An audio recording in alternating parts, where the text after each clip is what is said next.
Hey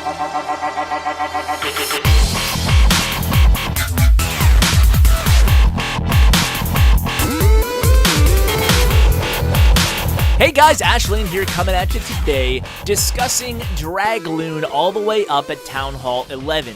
Now, I am trophy pushing, I am going for Legends League, and I'm pretty close now, 49-29. Still might be a few days, but I want to go ahead and show the strategy I'm using on my push. And the reason I'm using it is because I think this Drag Loon variation, troop composition, is probably the safest strategy in Clash of Clans right now. And up here, you certainly don't want to lose. Now, I do have a couple 1-stars scattered in there, but mostly it's 2 stars, and a lot of the times I'm not even needing my king and my queen, which is nice because then they're available fresh with full health for my next attack, which could, of course, be a few hours down the road. But I'm going to go ahead and show you guys an example of exactly what I'm doing, and I'm going to show you in 3 easy steps, and we're going to go over a couple of the common mistakes that people might make. So the first thing you do is identify the location of the air defenses. In this base, we have 2 air defenses on the east, 2 air defenses in the west.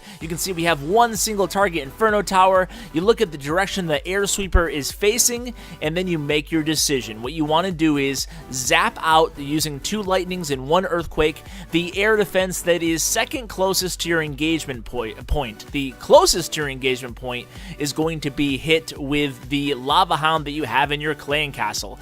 Now, this coincidentally is a great strategy to switch up to when you're using GoWiWi or GoWiWi to recoup some of that Dark Elixir. Then you send your Warden in set on air. You can obviously use this as a Town Hall 10 as well. Same strategy, only you don't have the Warden. The Warden's really cool though, because what you can do is, I said it's a 3-step strategy. Number 1 is identify where you want to attack the base from, and number 2 is go ahead and spread your dragons really wide. This way you can make sure that you get that decent spread to take out the entire base, to get that percentage, and obviously create the funnel for your middle dragons to take out that Town Hall. So now the Town Hall's down in just a second there. There we go.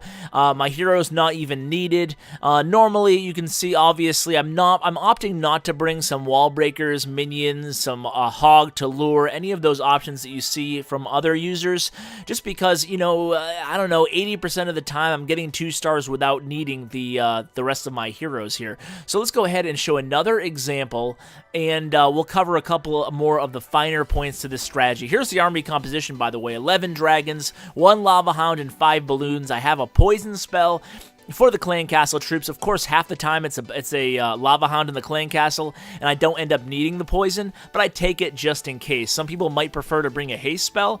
Now, this is a different design base. It's not one of those resource ring bases, so you gotta, again, identify where the air defenses are, and what you want to do is, if, like the previous attack, if one of the Inferno Towers is set to single target, I prefer going in away from that Inferno Tower rather than into it, because you don't have free spells, and a single target Inferno Tower can do some work against dragons. So here I decide to go in from the south. I decide to use a wraparound method with the dragons, which is kind of nice. I don't advocate using this for like Balloonian strategies, but for dragons, for whatever reason, it tends to work really well. You want to send your main kill squad in with the Grand Warden and send the balloons in around that area too.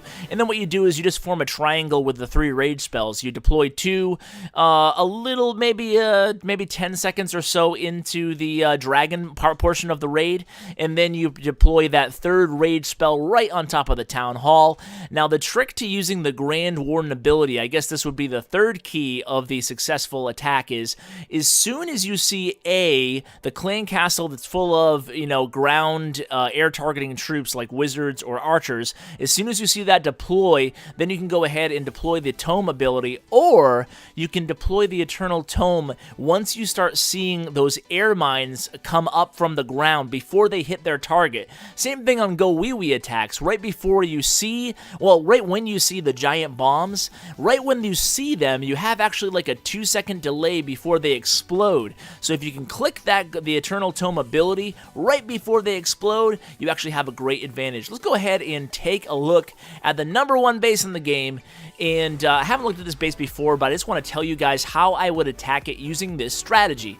So 2 air defenses in the south, 2 air defenses kind of clumped up a little bit in the north, but you always have to be aware of where the percentage is. Look, there's way more units to the south of this base than there are to the north of the town hall, so I'm definitely going to be hitting from the south of this base. Not to mention the clan castles down here, and if given my choice, I'd always attack into the clan castle, because in the chance that there is a lava hound in the clan castle, your dragons will have the opportunity to kill it, to destroy the clan castle. That way, if you need your heroes, the king and the queen, later, you won't have to deal with the lava hound because the clan castle will be destroyed. So in this circumstance here, the Inferno Towers are both set to multi, and they're kind of spread out. It's kind of like a farming-ish design, even though it's obviously not a farming base, but it seems to be a very easy base to hit. So I would take out that far side air defense, I would go in towards that near southeast air defense, and then I would spread from that gold mine in the east all the way down to the barracks in the south.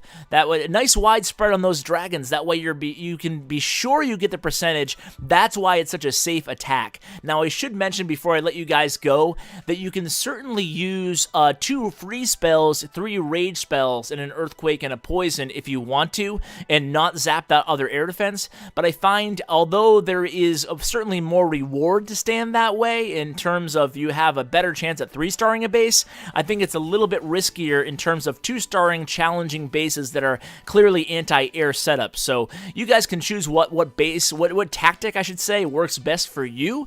But for me personally, I like, when pushing, I like doing this: the 2 lightning, 1 earthquake, take out an air defense, use a lava hound. Sometimes in wars like this war that we're currently in, I actually prefer using the 2 freeze, 3 rage. I'd like to take this opportunity to say thank you to all my Patreon supporters. If you guys would like to consider supporting the channel for as little as $1 a month, I'd be so grateful. Check it out at www.patreon.com/ClashWithAsh. Guys, thanks so much for watching, and as always, take care. Hey guys, thanks for watching my video. Just a few ways you can help the channel out. Number 1, like. Number 2, subscribe. And number 3, comment. Tell me what you think of the video. I really appreciate it, guys, and it really helps me out a lot. Also, you can find me on social media. I'm active every day on Twitter at @clash_with_ash, and on Bindle chat group #ClashWithAsh. And as always, you can find me on my website at www.clashwithash.com. Thanks, guys.